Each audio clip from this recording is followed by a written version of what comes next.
In this Episode 1 Masters of the Air clip, we see a B-17 bomber landing on an airfield in Greenland during World War II. Greenland was adopted as part of the North Atlantic ferry route bases transferring aircraft from North America to Europe. Greenland has been in the news lately. The intent of this video is to review Greenland's value to the Allies and Axis in World War II, the U.S. 1946 plan to buy Greenland, Denmark's post-war attitude towards the U.S., and the reasons why the purchase offer was rejected.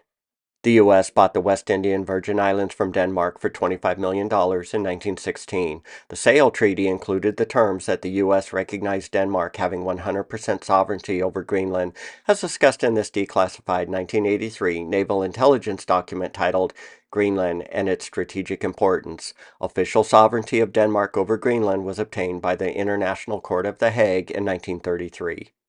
Denmark was officially neutral at the start of World War II. Germany invaded Denmark on April 9, 1940. Denmark surrendered 6 hours later, likely the shortest duration military operation in World War II, with only 16 Danish soldiers killed.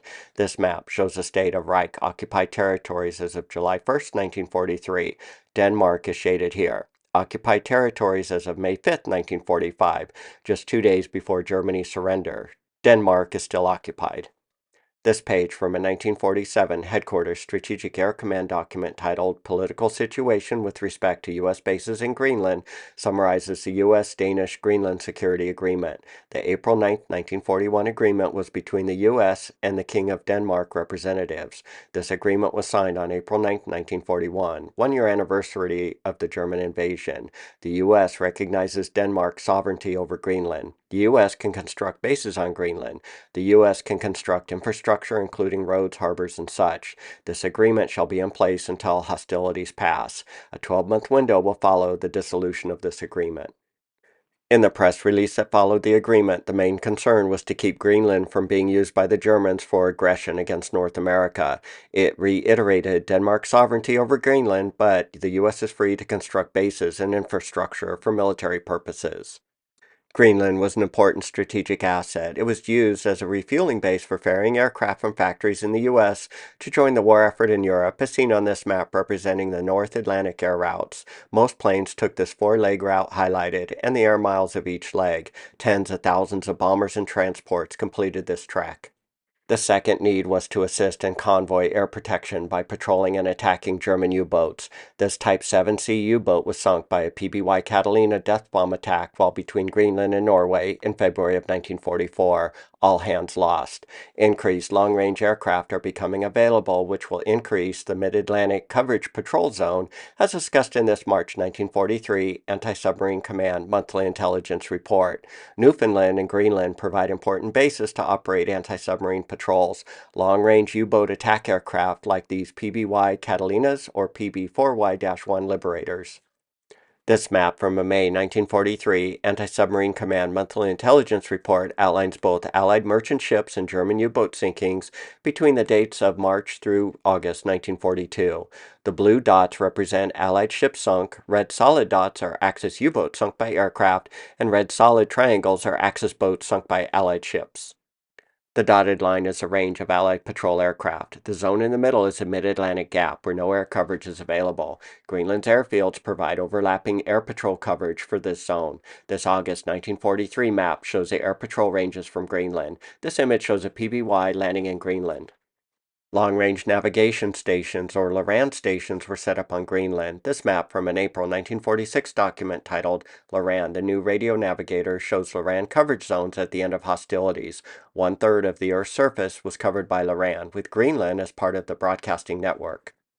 Greenland also provided North Atlantic weather information. This information was so valuable, the Germans invaded Greenland to set up secret weather bases, as shown in this video.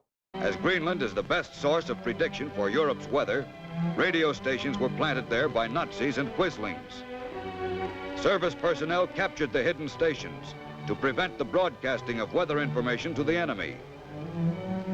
As late as December 1944, the Coast Guard was still fighting enemy attempts of infiltration into Greenland. With Uncle Sam's Arctic Patrol only a few hundred miles from the North Pole, searching for Nazi weather stations along Greenland's iceberg-guarded shores with a task force of Coast Guard cutters. The cutter Northland wedged in dangerous pack ice. Coast Guardsmen skid a depth bomb forward to smash the way. No time to lose.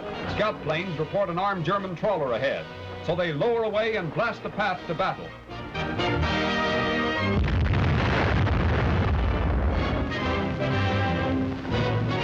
Off Shannon Island, the Nazi trawler is sighted and American guns cut loose.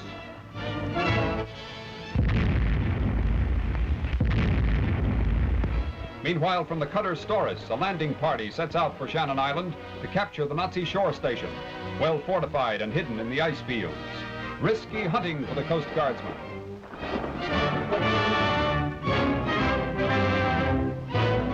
Twice before, in 2 months, has this weather-beaten crew ferreted out just such enemy installations.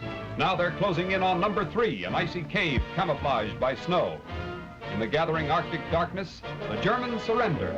4th Nazi outpost in Greenland captured within a year, plus high-powered radio equipment, weather instruments, food and ammunition. Back to the Coast Guard task force come small boats loaded with the crew of the captured German trawler. First aboard is the Nazi skipper, his men replaced on the German ship by an American prize crew after a battle fought farther north than any on record. Captives of the U.S. Coast Guard, which gets lots of the dirty work and little of the glory. This page lists the strategic importance of Greenland to the United States as of March 1947. It lies in the center of the Great Circle route between the U.S. industrial heartland and Eurasia. This map outlines the distances from Greenland or Alaska to various locations. Greenland is the midpoint for a direct flight from the Midwest region of the U.S. to Moscow. Greenland would be a bastion for U.S. defenses. An early warning system would provide 30 to 45 minutes of an incoming Russian supersonic missile attack. An anti-missile system on Greenland would be effective in shooting down these missiles. Stationed long-range bombers or missiles could be deployed for retaliation attacks. The U.S. Navy could use these bases on Greenland as ship or submarine refueling stations. Lastly, North Atlantic weather data can be gathered from Greenland weather stations. Per Wikipedia, in 1946, the U.S. offered to buy Greenland from the Danes for $100 million. The Joint Chief Planning Committee considered Greenland vital to the United States. This offer was rejected. News of this offer was not publicly released. The likely reasons why this purchase offer was rejected is listed on this page from the reference shown earlier. Since the war's end, Danish attitude towards the U.S. has been one of fear and distrust. The distrust is over U.S. encroachment into Greenland.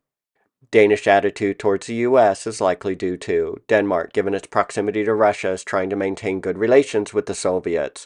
Although Denmark is European, it's part of the Scandinavian bloc and maintains close relations with Norway and Sweden. If the U.S. expands its presence in Greenland, there is fear Russia may expand its presence in Scandinavian territory as retaliation. Intense post-war Danish nationalism is developing. The Danes' inability to stop the German invasion affected the country's national pride. Denmark lost Iceland in 1944 and other territory possessions. Greenland is its last remaining possession under the kingdom and will not give it up. In summary, factors that guided Denmark's post-war attitude towards the U.S. and the 1946 Greenland purchase offer rejection were likely: national pride, fear of losing its prized possession, and Russian retaliation.